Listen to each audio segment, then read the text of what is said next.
Reporter big exclusive. 2020 chief coordinator Sabu M ജേക്കബിന്റെ NDA മുന്നണി പ്രവേശം ED അന്വേഷണത്തിനിടെയാണ്. കോടികൾ വിദേശ നിക്ഷേപത്തിൽ സാബുവിനെതിരെ ഫെമ ചട്ടലംഘനത്തിന് ED കേസെടുത്തിരുന്നു. ചോദ്യം ചെയ്യലിന് നേരിട്ട് ഹാജരാകാൻ ആവശ്യപ്പെട്ട് 3 തവണയാണ് നോട്ടീസ് നൽകിയത്. പക്ഷേ ഹാജരായില്ല. മുഴുവൻ രേഖകളും ഹാജരാക്കിയിട്ടുമില്ല. ചാർട്ടേഡ് അക്കൗണ്ടന്റാണ് 3 തവണയും സാബുവിന് വേണ്ടി ഹാജരായത്. കേസിൽ EDയുടെ നടപടി കടുപ്പിക്കുന്നതിനിടെയാണ് 2020യുടെ NDA പ്രവേശം. അതേസമയം ഭീഷണിയുടെ മുന്നിൽ വഴങ്ങിയാകണം സാബു എം ജേക്കബ് NDAയിൽ പോയതെന്ന് KPCC vice president VP Sajeendran റിപ്പോർട്ടിനോട് പ്രതികരിച്ചു. ഭീഷണിയുടെ മുന്നിൽ വഴങ്ങിയാവണം അദ്ദേഹം ഇപ്പോൾ NDA പ്രവേശനത്തിലേക്ക് പോയത്. കാരണം ഒരു പാർട്ടിയിലേക്കും ഇല്ല എന്ന് എല്ലാ യോഗങ്ങളിലും അസന്നിഗ്ധമായി പറയുന്ന ആളായിരുന്നു സാബു എം ജേക്കബ്. അടുത്ത നിയമസഭാ തെരഞ്ഞെടുപ്പ് വരുമ്പോൾ അറിയാം, ഈ 2020യിലുള്ള വോട്ടുകളിൽ ഭൂരിപക്ഷവും UDF നിന്നാണ് പോയത്, കോൺഗ്രസിൽ നിന്നാണ് പോയത്.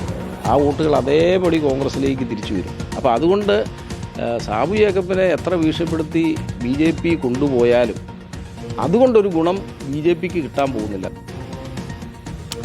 SS ശരണും സജോ ദേവസ്യം വിവരങ്ങളുമായി. ആദ്യം ശരണിലേക്കാണ്. ശരൺ, ED അന്വേഷണത്തിൽ ആയിരുന്നു ഇപ്പോൾ 2020 അധ്യക്ഷൻ എന്നുള്ള കാര്യം, സാബു ജേക്കബ് എന്നുള്ള വിവരം പുറത്തുവരികയാണ്. 3 തവണ വിളിപ്പിച്ചു, 3 തവണയും ഹാജരായില്ല എന്നാണ് അറിയാനാകുന്നത്.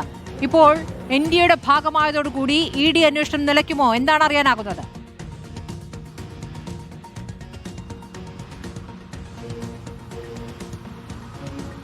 സ്മൃതി, അത്തരത്തിൽ ED അന്വേഷണം നിലയ്ക്കാൻ തന്നെയാണ് സാധ്യത എന്നുള്ളതാണ് നമ്മൾ മനസ്സിലാക്കുന്നത്. കാരണം സമീപകാലത്ത് നമ്മൾ നിരവധി കേസുകൾ അതുമായി ബന്ധപ്പെട്ട് നമ്മൾ കണ്ടിരുന്നതാണ്. പല രാഷ്ട്രീയ നേതാക്കളുടെയും ചുവടുമാറ്റം, അതിനുശേഷം NDAയിലേക്ക് എത്തിയ ശേഷം ആ കേസ് ആവിയായി പോകുന്നതൊക്കെ തന്നെ നമ്മൾ കണ്ടിരുന്നതാണ്. അപ്പോൾ ഇനി സാബു എം ജേക്കബിനെതിരെയുള്ള ഈ കേസും ആവിയായി പോകുമോ എന്നുള്ളത് നമ്മൾ കാത്തിരുന്ന് കാണേണ്ടിയിരിക്കുന്നു. ഇതിൽ പ്രധാനപ്പെട്ട കാര്യം കിറ്റെക്സ് MD ആണ് Sabu M Jacob. Sabu M Jacob വലിയ തോതിലുള്ള വിദേശ നിക്ഷേപം നടത്തിയിരുന്നു. പ്രത്യേകിച്ച് കിറ്റെക്സിന്റെ പേരിൽ കോടികളുടെ വിദേശ നിക്ഷേപം നടത്തിയിരുന്നു. അതിൽ ഫെമ ചട്ടലംഘനം നടന്നു എന്നുള്ള വിവരമാണ് EDക്ക് ലഭിച്ചിരുന്നത്. അതിന്റെ അടിസ്ഥാനത്തിലാണ് ED ഇത് സംബന്ധിച്ച് ഫെമ കേസ് രജിസ്റ്റർ ചെയ്യുന്നത്. അങ്ങനെ രജിസ്റ്റർ ചെയ്തതിനു ശേഷം ദീർഘകാലത്തിന് ശേഷം കഴിഞ്ഞ വർഷമാണ് ഈ സംബന്ധിച്ചുള്ള നടപടികൾ ഊർജിതമാക്കുകയും ചെയ്തത്. അങ്ങനെയാണ് 3 തവണ ചോദ്യം ചെയ്യലിന് ഹാജരാകണമെന്ന് നിർദ്ദേശിച്ചുകൊണ്ട് സാബു എം ജേക്കബിനെ നോട്ടീസ് നൽകുകയും ചെയ്തിരുന്നത്. ആദ്യ തവണ നോട്ടീസ് നൽകിയപ്പോൾ സാബു എം ജേക്കബ് നേരിട്ട് വരാൻ തയ്യാറായിരുന്നില്ല, മറിച്ച് ചാർട്ടേഡ് അക്കൗണ്ടിനെ അതിനായി ചുമതലപ്പെടുത്തുന്നു. അങ്ങനെ ചാർട്ടേഡ് അക്കൗണ്ടിന്റെ ഈ EDയുടെ കൊച്ചി ഓഫീസിലെത്തി കാര്യങ്ങൾ വിശദീകരിക്കുകയാണ് ചെയ്തിരുന്നത്. എന്നാൽ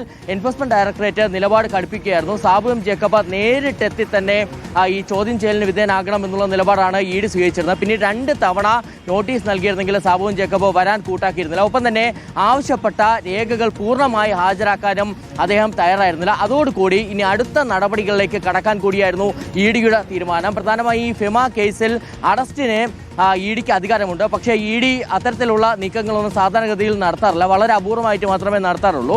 ഇതിൽ ഏറ്റവും കൂടുതൽ തവണ അത് പെനാൽറ്റി എന്നുള്ളതാണ്. അതായത് ഇപ്പോൾ 100 കോടിയുടെ ക്രമക്കേടാണ് നടന്നിരുന്നെങ്കിൽ സ്വാഭാവികമായിട്ടും 5 ടൈംസ് ആണ്, അതായത് 5 ഇരട്ടിയാണ് പിഴയായിട്ട് ഈടാക്കുക. അപ്പോൾ ആ ഒരു നടപടികൾ ED ഉദ്ദേശിച്ച സമയത്താണ് സാബു എം ജേക്കബ് NDAയിലേക്ക് എത്തിയിരിക്കുന്നു എന്നുള്ളതാണ് ഏറ്റവും പ്രധാനപ്പെട്ടതായി ഇവിടെ കാണേണ്ടത്. എന്തായാലും ഇനി ഈ കേസ് എങ്ങനെ മുന്നോട്ട് പോകുമെന്നുള്ള അതാണ് അറിയേണ്ടത്. സജോ ദേവസ്യ, സജോ, ഇപ്പോൾ വെടക്കാക്കി തനിക്കാക്കുക എന്നൊരു രീതി പലപ്പോഴായി BJP നടപ്പാക്കിയിട്ടുള്ളതാണ്. അതിന് കേന്ദ്ര ഏജൻസികളെ എങ്ങനെ ഉപയോഗിക്കുന്നു എന്നുള്ളതിനും മുൻ ഉദാഹരണങ്ങളുണ്ട്. അതിൽ മുന്നണിയിലേക്ക് വന്നു കഴിഞ്ഞാൽ ഉണ്ടായിരുന്ന വലിയ കേസുകൾ തന്നെ ഇല്ലാതാകുന്ന ഉദാഹരണങ്ങൾ മഹാരാഷ്ട്രയിൽ നടക്കുക നമ്മൾ കണ്ടിട്ടുണ്ട്. ഇപ്പോൾ NDAയുടെ ഭാഗമാകുന്നതോടുകൂടി 2020യുടെ അധ്യക്ഷനെതിരെയുള്ള നടപടികളും ഇല്ലാതാകുമോ? എന്താണ് മനസ്സിലാക്കേണ്ടത്? ഇതൊരു ഭീഷണിപ്പെടുത്തിയുള്ള മുന്നണിയിലേക്ക് വലിക്കലാണ് എന്ന് കോൺഗ്രസ് പ്രതികരിച്ചു കഴിഞ്ഞിരിക്കുന്നു. സ്മൃതി, കേന്ദ്ര ഏജൻസികളെ രാഷ്ട്രീയ ആയുധമാക്കുന്ന മുൻ ആരോപണങ്ങൾ, അനുഭവങ്ങൾ പലതും പ്രത്യേകിച്ച് എൻഫോഴ്സ്മെന്റ് ഡയറക്ടറേറ്റ് അടക്കമുള്ള ഏജൻസികളെയും രാഷ്ട്രീയ എതിരാളികൾക്ക് മേൽ ഉപയോഗിക്കുന്ന നിരവധി സംഭവങ്ങൾ, അത്തരം രാഷ്ട്രീയ ആരോപണങ്ങൾ നമ്മുടെ കൺമുന്നിലുണ്ട് എന്താണ്. അത്തരമൊരു പശ്ചാത്തലത്തിൽ കൂടിയാണ് ഈ വിവരം പുറത്തേക്ക് വരുന്നത്. NDA പ്രവേശനത്തിന് മുൻപ് ഇങ്ങനൊരു ED case Sabu M Jacob നേരിട്ടിരുന്നു എന്ന വിവരം പുറത്തേക്ക് വരുമ്പോൾ സ്വാഭാവികമായും അത് കൂട്ടി വായിക്കണം. അതങ്ങനെ വെറുതെ സമീപിക്കാൻ കഴിയുകയില്ല. ഉറപ്പായും അങ്ങനെ ഒരു NDA പ്രവേശനം സംഭവിച്ചു കഴിയുമ്പോൾ ആ കേസിന്റെ ഭാവി എന്താകും എന്ന് നമുക്ക് ഊഹിക്കാൻ കഴിയുന്നതേ ഉള്ളൂ എന്നതാണ് പ്രധാനപ്പെട്ട കാര്യം. ഈ വിഷയത്തിൽ കോൺഗ്രസ് അവരുടെ രാഷ്ട്രീയ വിമർശനം വളരെ കൃത്യമായി മുന്നോട്ട് വെക്കുന്നുണ്ട്. കാരണം എൻഫോഴ്സ്മെന്റ് ഡയറക്ടറേറ്റ് എന്ന ഏജൻസി ഉപയോഗിച്ച് ഭീഷണിപ്പെടുത്തി NDAയിൽ എത്തിക്കുകയാണ് ചെയ്തത് എന്ന് അനുമാനിക്കേണ്ടി വരും എന്ന വിമർശനം. അതായത് ഈ വിഷയത്തിൽ നേരത്തെ തന്നെ രണ്ട് തരത്തിലുള്ള രാഷ്ട്രീയ വിമർശനം കോൺഗ്രസും CPM-ഉം മുന്നോട്ട് വച്ചിരുന്നു. ഒന്ന് ബിസിനസ് താല്പര്യങ്ങൾ, മറ്റൊന്ന് കേന്ദ്ര ഏജൻസികളെ അടക്കം ഉപയോഗിച്ചുള്ള ഭീഷണിക്ക് വഴങ്ങിയത്. ഈ രണ്ട് കാര്യങ്ങളാണ് പ്രധാനമായും ഉന്നയിച്ചത്. അതിതാ സാധൂകരിക്കപ്പെടുന്നു എന്ന രാഷ്ട്രീയ വിമർശനം അവർ ശക്തമാക്കുകയും ചെയ്യുന്നു.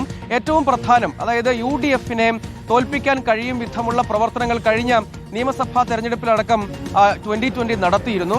അപ്പോൾ അവർ പറയുന്നത് അത് ചില മണ്ഡലങ്ങളിൽ പ്രകടമാവുകയും ചെയ്തു എന്നത് പ്രധാനമാണ്. പക്ഷേ NDA പ്രവേശനം അവരുടെ അടിസ്ഥാന വോട്ട് ബാങ്കായ ന്യൂനപക്ഷ വോട്ടുകളെ ഇളക്കും എന്ന കാര്യവും എന്ന പ്രതീക്ഷയും അവർ മുന്നോട്ട് വെക്കുന്നുണ്ട്. പക്ഷേ ഇതൊരു പ്രധാനപ്പെട്ട കാര്യമാണ്. ഇത്തരം സാമ്പിളുകൾ കേരളത്തിലും ഇത്തരം പരീക്ഷണങ്ങൾ നടക്കുന്നു, അത് പ്രായോഗികമായ നിലയിലേക്ക് പോകുന്നു എന്നതാണ് പ്രധാനപ്പെട്ട കാര്യം. അതിന്റെ തുടർച്ച ഉണ്ടാവുകയും ചെയ്യുമല്ലോ. അത്തരം രാഷ്ട്രീയ വിമർശനങ്ങൾ കൂടിയും ഒരു വശത്ത് നിൽക്കുന്നു. NDA സ്വാഭാവികമായും NDA അല്ലെങ്കിൽ BJP ലക്ഷ്യമിടുന്ന ചില രാഷ്ട്രീയ പരീക്ഷണങ്ങളുണ്ട് കേരളത്തിൽ. അതിന്റെ ഏറ്റവും ക്ലാസിക് എക്സാമ്പിൾ ആയിട്ടാണ് ഇതിനെ കാണേണ്ടത് എന്ന രാഷ്ട്രീയ വിമർശനമാണ് പ്രധാനമായും കോൺഗ്രസ് ഉന്നയിക്കുന്നത് എന്നതാണ് ഇക്കാര്യത്തിൽ വളരെ ശ്രദ്ധേയമായ കാര്യം.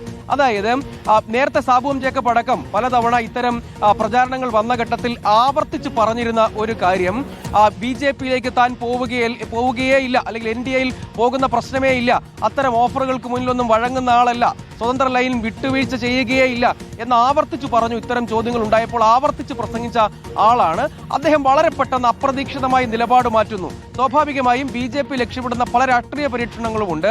അതിൽ ഇത്തരം ചില സമ്മർദ്ദങ്ങൾ അല്ലെങ്കിൽ ഭീഷണികൾ എന്നാരോപിക്കപ്പെടുന്ന കാര്യങ്ങൾ കൂടി ഉണ്ടാകാം. അങ്ങനെ പലരെയും പാളയത്തിലേക്ക് എത്തിക്കാനുള്ള അങ്ങനെയുള്ള ചില ഉത്തരേന്ത്യൻ മോഡൽ കേരളത്തിലും ലക്ഷ്യമിടുന്നു എന്ന രാഷ്ട്രീയ വിമർശനം കൂടി ഇതിനോടൊപ്പം ഉയരുന്നു എന്നതുകൂടി ശ്രദ്ധേയമായ കാര്യം. എങ്ങനെയാണ് ഇന്ത്യയുടെ ഭാഗമാകുന്നത് എന്നതിന്റെ വിവരങ്ങളാണ് ഇപ്പോൾ പുറത്തു വന്നുകൊണ്ടിരിക്കുന്നത്. ശരണും സഞ്ജു ദേവസിയുമാണ് വിവരങ്ങൾ നൽകിയത്.